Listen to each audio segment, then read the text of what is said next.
1977 साली कागदाच्या लगद्यापासून 21 फुटी गणपती पहिली कोल्हापुरात जी परंपरा चालू केली ती जुना बाजार तालीम मंडळाने केली। ज्यावेळी संयुक्त महाराष्ट्र चळवळीची पहिली हाक दिली त्यावेळी आमच्या तालमीचे पेठेतले सर्व कार्यकर्ते बिंदू चौकाकडे जात होते। त्यावेळी शंकरराव तोरसकरांना बंदुकीची संदूक लागली आणि त्यामध्ये ते जखमी झाले। जखमी झाल्यावर त्यांना दवाखान्यात नेसतोपर्यंत त्यांचा मृत्यू झाला। मृत्यू झाल्यावर त्यावेळी पेठेतली सगळी लोक कोल्हापुरातले स्वातंत्र्य सैनिक असतील ती दवाखान्याच्या दारामध्ये एकत्र आलीत आणि ती गर्दी बघितल्यावर प्रशासनालाही निर्णय घ्यायची वेळ आली की उद्या अंत्ययात्रा काढायचा निर्णय होता, पण प्रशासनानं त्यावेळी दबाव आणून अंत्ययात्रा रात्रीतच काढायला लावली, कारण दुसऱ्या दिवशी अंत्ययात्रा काढली असती तर कोल्हापूर हे पेटलं असतं। 1936 साली ज्या वेळेला वि.दा. सावरकर ज्येष्ठ स्वातंत्र्य सैनिक ज्यांनी 26 वर्ष काळ्या पाण्याची शिक्षा भोगली त्यांच्यावरील बंदी उठवली गेली। त्याच्यानंतर ज्यावेळेला पहिली सभा झाली ती सिद्धार्थनगर मध्ये झाली आणि ती सभा आमच्या भागातील ज्येष्ठ स्वातंत्र्य सेनानी विठाबाई काळे यांनी ती आयोजित केली आणि त्या सभेला स्वतः सावरकर हजर होते। हे एक म्हणजे कोल्हापुरात येण्याचं सगळ्यात मोठं तिथं ठिकाण घडलं आणि तिथूनच खऱ्या इतिहासाला सुरुवात झाली। प्राचीन काळी सुद्धा जी समुद्र देवताच्या या वर्ल्ड मध्ये पूर्ण जगामध्ये 2च मूर्ती आहेत, त्यापैकी एक मूर्ती ही आमच्या या जुना बाजार पेठेमध्ये ब्रह्मपुरी येथे सापडलेली आहे। दर्शक हो नमस्कार। आता गणेश उत्सव येतोय। घरगुती गणेशासोबत मंडळांच्या गणेशांची मोठी उत्सुकता नागरिकांना असते। सार्वजनिक गणेश मंडळांमध्ये कोल्हापुरातील तालीम मंडळांचं खास वैशिष्ट्य आहे। अनेक तालीम मंडळांना फार मोठा इतिहास असल्याचं आपल्याला पाहायला मिळतं। आज आपण कोल्हापुरातील प्रसिद्ध आणि 100हून अधिक वर्षांचा इतिहास असणाऱ्या जुना बुधवार पेठ तालीम मंडळाला भेट देणार आहोत। चला तर जाणून घेऊया कोल्हापुरातील प्रसिद्ध जुना बुधवार पेठ तालीम मंडळाचा इतिहास। माझं नाव रणजित शिंदे, आता सध्या विद्यमान अध्यक्ष जुना बुधवार तालीम मंडळाचा मी असून या तालमीला फार जुनी मोठी परंपरा आहे। याची स्थापना 1838 साली झाली असून आता 187 वर्षात पदार्पण करत आहे। या 187 वर्षात पदार्पण करत असताना या तालमीला भौगोलिक सुद्धा एक सामाजिक बांधिलकी सर्व धर्मसमभाव असणाऱ्या या तालमीच्या म्हणजे या पेठेच्या बाजूला म्हणजे पूर्वेला ख्रिश्चन समाज, मुस्लिम समाज, हरिजन समाज व इकडे दक्षिणेला चर्मकारी समाजाची माणसे आजूबाजूला राहतात।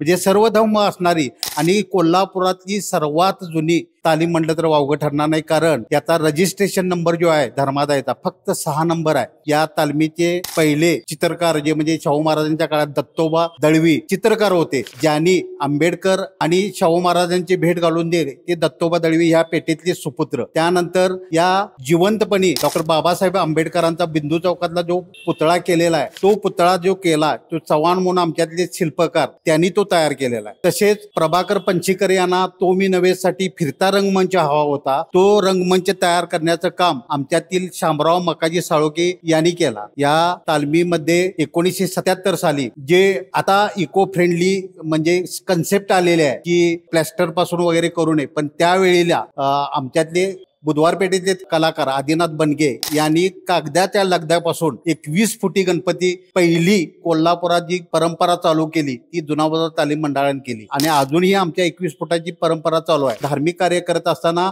या ठिकाणी आमच्या जिमजिम साहेब म्हणून पिराचं देवस्थान आहे, या तालमीमार्फत म्हणजे सगळेच सण चालू केले। त्र्यंबोली यात्रा असेल, मोहरम असेल, तर शिवजयंती, गणेशोत्सव यासारखे वेगवेगळे कार्यक्रम महाराष्ट्रात संयुक्त महाराष्ट्र चळवळ ज्या वेळेला चालू झाली त्यावेळेला पहिला हुतात्मा या पेठेने दिला, त्यांचं नाव शंकरराव तोरसकर, त्यांच्या नावानं या बुधवार पेठेत तोरसकर चौक प्रसिद्ध झालेला आहे। पहिले उपमहापौर ज्या वेळेला महापालिका झाली त्यावेळेला मालती हळदकर पहिल्या महिला उपमहापौर म्हणून मान जो मिळवला तो आमच्या जुना बाजार तालमीतल्या एका कन्येनं मिळवला। ज्या वेळेला 1979 साली जे व्यायाम शाळेसाठी त्यावेळेला 25,000 रुपये अनुदान दिलेलं होतं वेट लिफ्टिंगचं साहित्य घेण्यासाठी, ते जुना बाजार तालीम मंडळ आणि पाटागडील तालीम मंडळ या 2 तालमींना त्यावेळेला भरघोस निधी मिळाला होता। त्यानंतर या जे भव्य दिव्य जे इमारत दिसते याच्या माग सर्वच पक्षाच्या नेत्यांचा यात मोठा वाटा आहे। सांगायला अभिमान वाटतंय की ज्या वेळेला सुरेश साळोके 1995 आमदार झाले पहिले, त्यावेळेला त्यांनी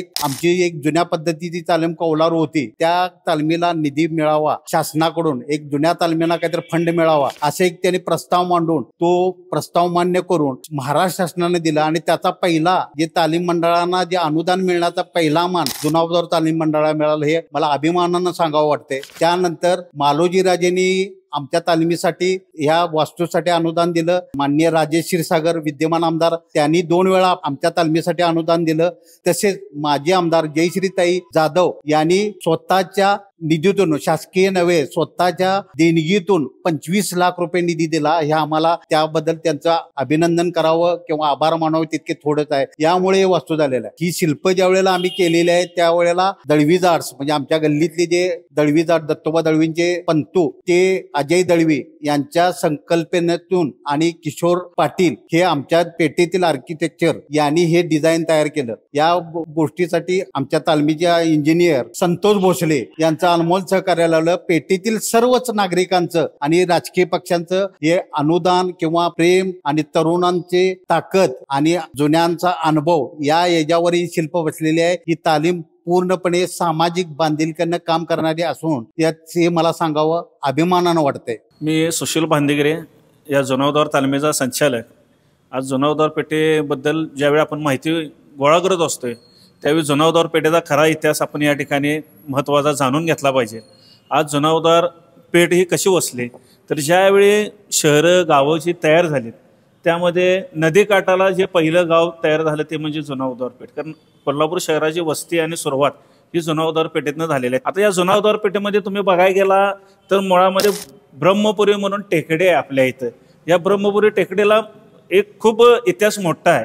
या ब्रह्मपुरी टेकडीवर ज्यावेळी छत्रपती शिवाजी महाराज पन्हाळ्याला होते त्यावेळी सिद्धेश्वरनं वेढा घातला होता. तो वेढा घालण्यापूर्वी ज्यावेळी पन्हाळ्याकडे चाल करून जात होता त्यावेळी ह्या ब्रह्मपुरी टेकडीवर तो थांबला होता. आता ब्रह्मपुरी टेकडीवरनं तुम्ही ज्यावेळी आपल्या पेठेकडे खाली येता या पेठेकडे ज्यावेळी आला की तुम्हाला हे मध्यमवर्गीय जुनावदार पेठ दिसणार. त्यावेळेच्या लोकांचा व्यवसाय काय, शेती करणे, म्हशी आणि दुसरी गोष्ट म्हणजे रोजंदारीवर काम करणे. असं त्यावेळी शासकीय नोकऱ्या उपलब्ध नव्हत्या. इंग्रजांचं राज्य, देश स्वातंत्र्यपूर्वीची ह्या पेठा, त्यामुळे जे शेती असेल त्यामध्येच काम करणे आणि संध्याकाळ झाली की तालमीच्या कट्ट्यावर येऊन बसणे. तालमीच्या कट्ट्यावर मी का म्हणतो कारण तालमीचा कट्टा हा 1838 पासून चालत आलेला आहे. कारण तालमीची स्थापनाच 1838 आहे. तालमीमध्ये आखाडा आहे. आखाडा म्हणजे आता कुस्तीची परंपरा. जर कोल्हापुरात तुम्ही अनेक ठिकाणी गेला, मोतीबाग तालीम असेल किंवा गदार तालीम असेल, गंगावीस तालीम असेल, तशी जुनावदार तालीम. या जुनावदार तालमीमध्ये ते मल्ल घडले. बाळासाहेब बोडके जे राष्ट्रकुल स्पर्धेमध्ये त्यावेळी कास्य पद्धतीने या देशाला मिळवून दिलं, हे आमच्या तालमीचा मल्ल. असे पैलवान त्यावेळी तयार झाले आणि कुस्तीची पंढरी म्हणून बघितलं जातं ते कोल्हापूरमध्ये बघितलं जातं. तालमीचा मल्ल जो स्वातंत्र्य सैनिक झाला तो म्हणजे कैलासवासी शंकरराव तोरसकर. ज्यावेळी संयुक्त महाराष्ट्र चळवळीची पहिली हाक दिली त्यावेळी आमच्या तालमीचे पेठेतले सर्व कार्यकर्ते बिंदू चौकाकडे जात होते. त्यावेळी पोलिसांनी त्यांना रोखला असता शंकरराव तोरसकरांना बंदुकीची संदूक लागली आणि त्यामध्ये ते जखमी झाले. जखमी झाल्यावर त्यांना दवाखान्यात नेसतोपर्यंत त्यांचा मृत्यू झाला. मृत्यू झाल्यावर त्यावेळी पेठेतली सगळी लोक, कोल्हापुरातले स्वातंत्र्य सैनिक असतील, ती दवाखान्याच्या दारामध्ये एकत्र आलीत आणि ती गर्दी बघितल्यावर प्रशासनालाही कुठंतरी निर्णय घ्यायची वेळ आली की उद्या अंत्ययात्रा काढायचा निर्णय होता. पण प्रशासनानं त्यावेळी दबाव आणून अंत्ययात्रा रात्रीतच काढायला लावली. कारण दुसऱ्या दिवशी अंत्ययात्रा काढली असती तर कोल्हापूर हे पेटलं असतं. कारण संयुक्त महाराष्ट्र चळवळीतील पहिला हुतात्मा जुनावदार पेठेतला कार्यकर्ता तालमीचा हा त्यावेळी बलिदान दिलेला होता. त्यामुळे त्यांची अंत्ययात्रा रात्री काढली गेली. असे आमच्या तालमीचे क्रांतिकारक होऊन गेलेले आहेत. 76-77च्या आसपास जुनावदार तालीम मंडळाची स्वतःची फुटबॉल टीम होती आणि फुटबॉल टीम त्यामध्ये जुने खेळाडू आनंदराव पाटील असतील, जयसिंगराव पाटील असे अनेक खेळाडू होते आणि त्यावेळी KSA लीगचे विनर पण होते. आता कालांतराने ती टीम मध्ये बंद झाली. का बंद झाली तर आमच्या जुनावदार पेठेमध्ये मैदान नाही. मैदान नसल्यामुळे अनेक खेळाडू इथे नंतर घडणारे कमी झालेत.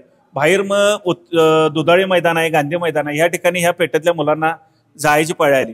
मग हे करत असताना आमच्या जुनावदार पेठेतील अविनाश साळुंखे असतील यांनी एक संकल्प बांधला की आपल्या पेठेची फुटबॉल टीम असावी. 2001 साली संयुक्त जुनावदार पेठ सेवाभावी संस्थेची स्थापना धनंजय सावंत माजी नगरसेवक आहेत त्यांच्या माध्यमातून झाली. सगळ्या आमच्या जुनावदार पेठेतली सगळी मंडळ आणि तालीम संस्था एका छताखाली आणून शिवजयंती साजरी करायची हे माध्यम होतं आणि त्या माध्यमातून 80 मंडळ आणि 6 तालीम संस्था 2001 साली एकत्र आणल्या आणि संयुक्त जुनावदार पेठ सेवाभावी संस्थेची स्थापना झाली आणि पहिली शिवजयंतीला सुरुवात झाली. या वर्षी आमचं 25वं वर्ष पूर्ण झालं. मग 2001 साली अविनाश साळुंखे हे फुटबॉलचे कोच झाले आणि त्यांनी फुटबॉलची टीमची स्थापना केली. त्यावेळी संयुक्त जुनावदार पेठ म्हणून फुटबॉल टीम स्थापना झाल्यावर आमच्या भागातले स्थानिक खेळाडू होते ते विजय बंगडे, सोमेश निक्कम असतील, चेतन पवळ असतील, संदेश पाटील, पग देसाई, महावीर पवार या सर्वांनी एकत्र येऊन त्या टीममध्ये परिश्रम घेऊन ती टीम क गटामधनं ब गटामध्ये आणली, ब गटामधनं अ गटामध्ये आली आणि आज ह्या 2025व्या वर्षी ज्यावेळी संयुक्त जुनावदार पेठेला 25 वर्ष पूर्ण होत आहेत त्यावेळी आम्ही 3 वेळा फायनलला गेलो. अटल चषकला आम्ही विजेता ठरलो. त्याचबरोबर आणखीन 2 चषक आहेत त्यामध्ये फायनल खेळलो. परत सेमीफायनलमध्ये 2 वेळा गेलो. म्हणजे पेठमध्ये मैदान नसतानाही आम्ही चांगल्या पद्धतीची भरारी त्यामध्ये आम्ही घेतलेली आहे. जुनाबुधवार पेठेमध्ये 26 जानेवारीला संध्याकाळी तोरसकर चौकामध्ये कार्यक्रम चालू होता. एक सोल्जर तरुण मंडळ आहे त्यांचा वर्धापन दिन होता आणि त्यावेळी सगळे तोरसकर चौकामध्ये त्या कार्यक्रमाला सगळे एकत्र होते आणि रात्री एक 10:30 11:30च्या दरम्यान आवाज मोठा आला. कारण एवढा आवाज भयंकर होता की एक बॉम्ब लावल्यावर जसा आवाज होतो त्याच्या 10 पटीने आवाज होता. त्यामुळे तो कार्यक्रम सगळा त्या ठिकाणी पोरांनी तो टाकला आणि सगळे पंचगंगा नदीकडे पळत सुटले. पण ज्यावेळी शिवाजी पुलाव गेले तर तो कटडा तोडून खाली पडले होते टेम्पो ट्रॅव्हल. त्यावेळी आमच्या तालमीचे कार्यकर्ते, पेठेतील कार्यकर्ते असतील, त्यांनी कशाचाही न विचार करता त्या पुलावरनं खाली पाण्यामध्ये उड्या मारल्या आणि त्या टेम्पो ट्रॅव्हलमध्ये जे अडकलेले महिला, पुरुष असतील, लहान मुलं असतील यांना काढण्याचा त्यावेळी प्रयत्न केला. त्यावेळी मायामध्ये 80% मयत झाले, 20% लोक त्यातले वाचले असतील. मी संतोष दिंडे, संचालक जुनाबुधवार तालीम मंडळ. या तालमीच्या इतिहास जर बघायचा गेला तर या तालमीच्या पूर्वेकडे जो आपला सिद्धार्थनगरचा भाग आहे त्या सिद्धार्थनगर मधील एक आमच्या जुन्या कार्यकर्त्या होत्या की स्वातंत्र्य सेनानीमध्ये त्या अग्रेसर होत्या. त्यांनी 1936 साली ज्या वेळेला विदा सावरकर ज्येष्ठ स्वातंत्र्य सैनिक ज्यांनी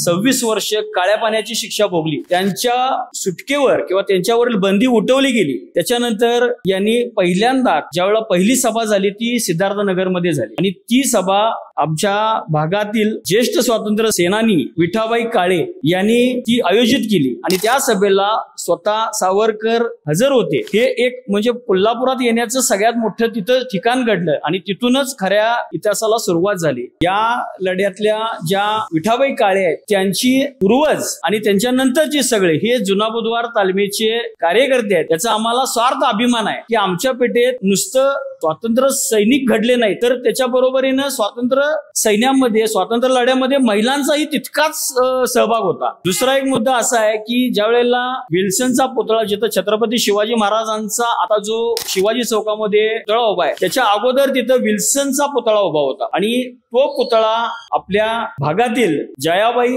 हवेरी यांनी आणि त्यांच्या सगळ्या सहकार्यांनी ब्रिटिश काळात असताना त्यांनी डांबर वाचलं. ते डांबर असताना त्याची ज्येष्ठ सैनिकांनी तो पुतळा फोडला. इंग्रज सरकारचं जे प्रतीक होतं ते या पेठेतल्या महिलांनी मोडून काढलं. याचा पण आम्हाला अभिमान आहे. यानंतर त्या मालूबाई हनबर यांना तरी इतका त्रास दिला गेला की या स्वातंत्र्य लढ्यामध्ये आम्हाला म्हणजे आमच्या पेठेतल्या का महिलेला एवढा त्रास दिला हे सण कोणच करणार नाही. तर त्यावेळेला त्यांनी गरोदर असताना त्यांनी त्यांच्या नको त्या ठिकाणी लाता मारल्या, मिरच्या घातल्या, बुक्का घातला. अशा प्रकारचा फक्त पती सापडत नाही म्हणून त्यांना त्याचा त्रास सोसावा लागला. पण तरी पण शेवटपर्यंत त्यांनी त्यांचं नाव घेतलं नाही. ते कुठेही त्या ठाव ठिकाणा लागू दिला नाही. अशा महिला आमच्या भागातल्या होत्या. मी धनंजय सावंत, माजी नगरसेवक, जुनाबुधवार पेठ, कोल्हापूर. या आमच्या पेठेचा फार मोठा इतिहास आहे. छत्रपतींचा पावनस्पर्श झालेली पेठ म्हणायला हरकत नाही कारण पन्हाळागडाला जाताना हा मार्ग होता. या ठिकाणी आम्ही शिवाजी पुलाचं जर सांगितलं तर आमच्या संस्थेनं ह्या छत्रपती शिवाजी महाराज पुलाला 100 वर्ष पूर्ण झालं म्हणून ब्रिटिशांच्या कडून लेटर महानगरपालिकेला आलं. त्यावेळेला आमच्याच ह्या तालीम संस्थेनं एक आंदोलन वजा एक देखावा तयार केला होता. शिवाय प्राचीन काळी सुद्धा जी समुद्र देवताच्या या वर्ल्डमध्ये पूर्ण जगामध्ये 2च मूर्ती आहेत त्यापैकी एक मूर्ती ही आमच्या या जुनाबुधवार पेठेमध्ये ब्रह्मपुरी येथे सापडलेली आहे आणि याचे पुरावे सुद्धा टाउन हॉल बागेमध्ये अजूनही तिथं अस्तित्वात आहे। एक ना अनेक गोष्टी या संस्थेच्या आणि या पेठेच्या माध्यमातून या कोल्हापूर शहरासाठी, या महाराष्ट्रासाठी आणि या देशासाठी एवढं म्हणायला हरकत नाही, एवढं चांगलं योगदान या पेठेतील लोकांनी दिलेलं आहे, एवढंच मी या ठिकाणी नमूद करतो। दर्शक हो, तर हा आहे जुना बुधवार तालीम मंडळाचा इतिहास आणि मंडळाची आजपर्यंतची वाटचाल। आपल्याला हा व्हिडिओ कसा वाटला याबद्दल आवर्जून कमेंट करा आणि कोल्हापुरातील अशाच तालीम मंडळाच्या इतिहासाची आम्ही एक सिरीज केलेली आहे, तीही आमच्या चॅनेलवर नक्की पहा। चॅनेल सबस्क्राईबही करा। धन्यवाद।